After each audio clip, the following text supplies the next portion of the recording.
Akashvani. In the program Money Talk, now we bring you a discussion on Decline in Consumer Price Index.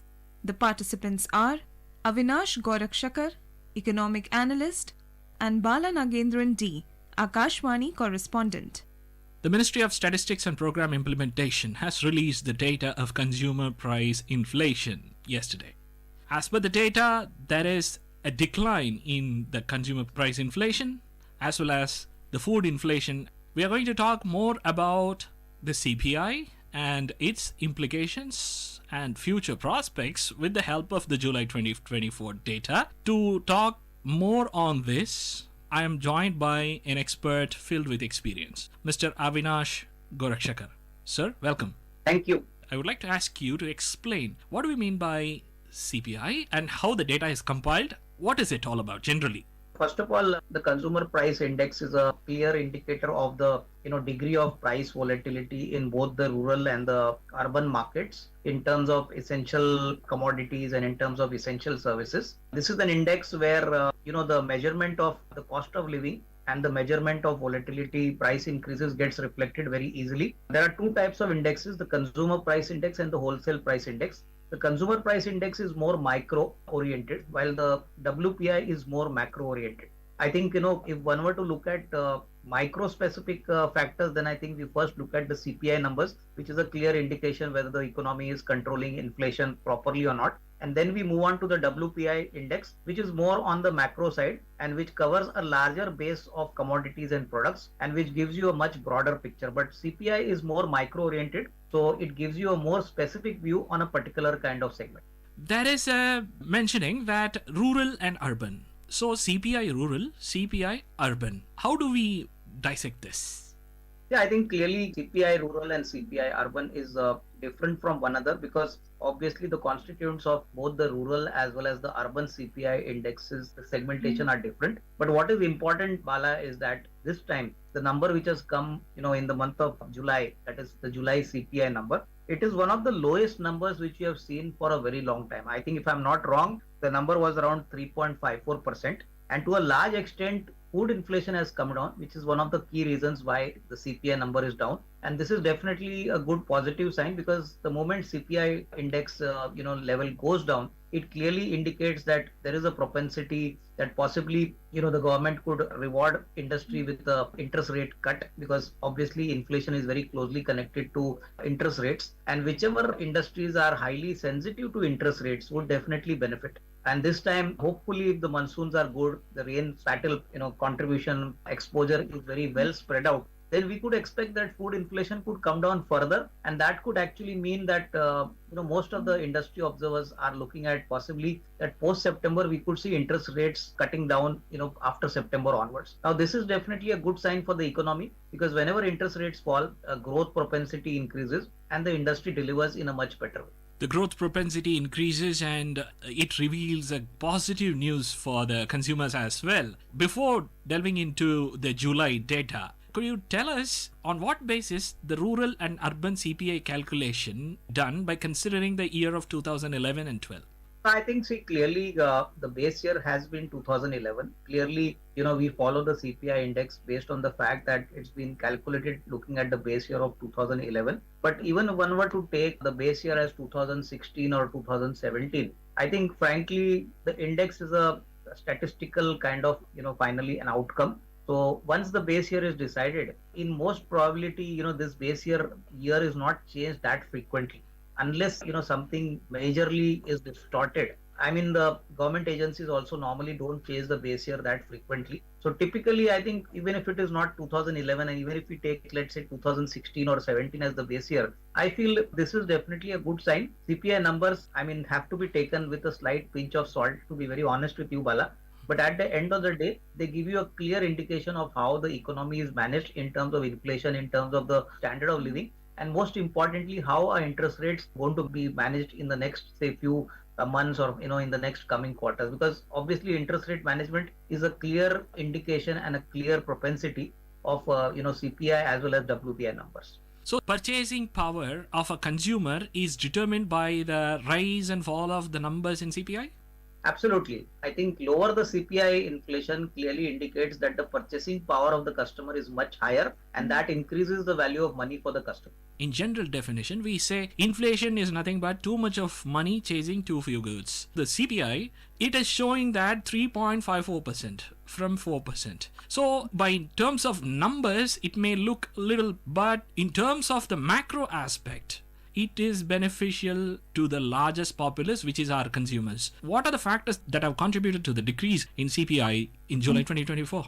No, I think as I mentioned to you, the CPI has come down largely because of the decline in the food inflation. Plus, I think clearly if you look at other essential food grades of food grains as well as essential commodities like dals and pulses, these prices have also remained under control. So basically a major weightage for the consumer price index is the food inflation. If the food inflation is much below what the targeted level is, that actually has given a big propensity because, in the WPI, we have got macro variables like the crude prices, global interest rates, all these things come in the WPI index. As far as the CPI is concerned, it is the food inflation index, the food prices, which are very much important when you look at the overall CPI number. So, one reason is obviously the food inflation, and I think clearly better management, better supply logistics, from the government side, which has ensured that prices have not been very volatile in this period.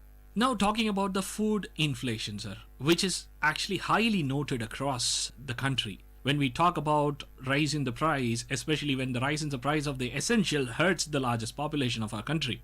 And talking about the reduction in food inflation since June 2023, this is the lowest. So what it signifies? Is it signifies that people have consumed less, or is it signifies that we are producing more? No, actually, it doesn't mean that we are not supplying to the entire nation. What it means is that food grains are being supplied to all the citizens of the country at better affordable prices. Whenever food inflation goes up, that clearly means that essential, commodities, essential products which are part of the index, they become exorbitantly high. And even within the government's public distribution system, which it has, the government tries to stabilize the prices. So I think clearly a lower food inflation figure is definitely good if it is sustainable. I think we have seen the July number, but we need to see maybe another 2-3 months of consistent number on the food inflation side. Hopefully this year the monsoon has been good. So my sense is that if the monsoons are good, we could see higher production of food grains, and that could essentially, increase the supply of food grains, which could actually keep prices low. And finally, food inflation would remain at a lower level. In one of your earlier responses, you have touched upon the cut in the interest rate. I'm talking about the monetary policy of the RBI. Do you think that this July 2024 decline in CPI and food inflation, would the Monetary Policy Committee be tempted to consider the interest cut in coming bi-monthly policy meeting? Yeah, I think all the triggers for an interest rate cut look very much possible. And I think the Indian economy is shaping up pretty well. But I think normally the RBI also takes a clue from what the global central banks are doing. I think if you see the US Fed policy, they have also clearly indicated that post-September there could be an interest rate cut happening. And that is because inflation in the US has also come down to manageable levels. And that has given them the comfort and the confidence that if inflation comes down, then obviously the scope for interest rate remains. So here we'll have to wait and watch how the RBI governor reacts, to how the US Fed central government, also cuts interest rates. But even if there is a proactive call, that is, we decide to cut interest rates before the US Fed government does, our sense is that maybe for the next 2 months, the RBI governor will also look at the progress of the monsoon. Currently, crude prices have again shot up by about 2 to 3%. So that is also a very important indicator before deciding to go for any interest cut or not. So I think maybe the next 2-3 months are very crucial. Maybe post September, the possibility is extremely looking positive for a 25 basis cut, which could start the beginning of an interest rate cut cycle here in the Indian market. I am tempted from your response to ask you on the sectoral aspects, especially in agriculture and the allied sectors. Do you think that the agriculture and the allied sector fare well in coming days in the market? Yeah, I think agriculture sector should do well. I think hopefully this year we have a well distributed spatial distribution of the monsoon. I think agriculture sector should do well. The government has also focused in a big way. The recent budget has also announced several measures for the agriculture sector, specifically for agri. Not only are interest rate subsidies are given, banking funding is also increased quite significantly. And most importantly, if the production of agriculture, grains and commodities increases significantly, then I think to a large extent the management of these food grains and the prices are going to be obviously positively impacted by the government, regulations and actions. The government has been making conscious efforts that through the PDS system they have been giving high support prices to the farmers, and that essentially will mean that whatever produce the farmers make, that will be sold at competitive rates, which actually benefits both the farmers as well as the final customer. Again, I would like to bring you back to the RBI. When we speak about this RBI's monetary policy and the positivism towards an expected rate cut, what is your take on inflation target framework, which is 4% plus or minus 2%? Already we are well on track towards achieving the framework target. We are inside the framework, as a matter of fact. This sort of efforts and this sort of outcome, like July, if it continues in the month of August and say September also, do you think that we would reach exactly the 4% of inflation?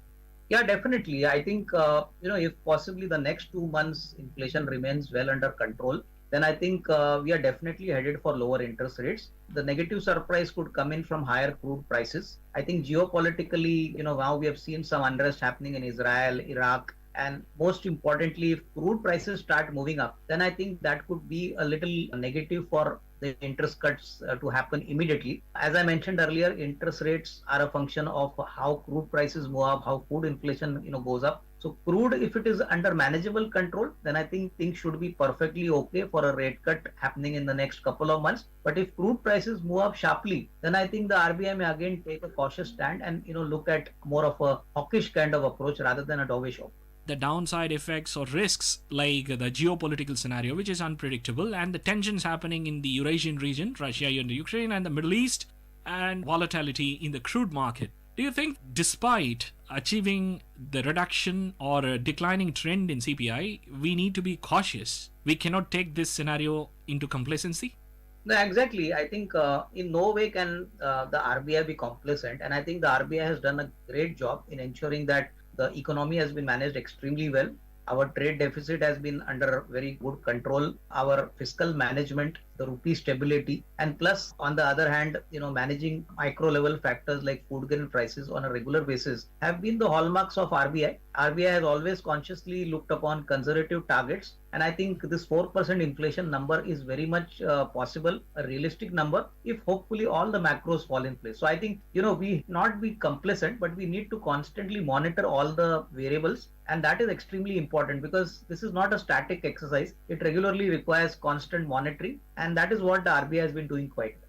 Could you tell us, should there be a challenge arise or the risks, as we have spoken in our previous response, should there be a situation where we need to tackle it with more vigor? Which is the one that will get the primary impact, rural CPI or the urban CPI? I think rural CPI is very important. I think hopefully, this year monsoons have been much better than expectations. The previous last 2 years, monsoons have not been great. And that is the reason we have seen demand, coming down quite significantly from the rural markets. So hopefully if demand increases from the rural markets, plus if food grain prices are under manageable control, then I think the rural CPI number is going to post a positive surprise. And that essentially will help the overall CPI index to come down. And that is definitely a big positive booster, for the economy. So, that is something which we are looking forward, that a good monsoon plus good demand, from the rural markets coming in. So apart from the revenue generation, even the spending from the rural markets would obviously ensure that the income distribution is very well distributed in the rural markets of India. Sir, thank you very much. Thank you. You were listening to a discussion on Decline in Consumer Price Index. The participants were Avinash Gorakshakar, Economic Analyst, and Balanagendran D, Akashvani Correspondent. This program was produced and presented by the News Services Division of Akashvani. You can listen to it on our mobile app News on AIR. This program is also available on our YouTube channel News on AIR Official. You may share your feedback about this program through email at airnsttalks@gmail.com or WhatsApp on 9289094044.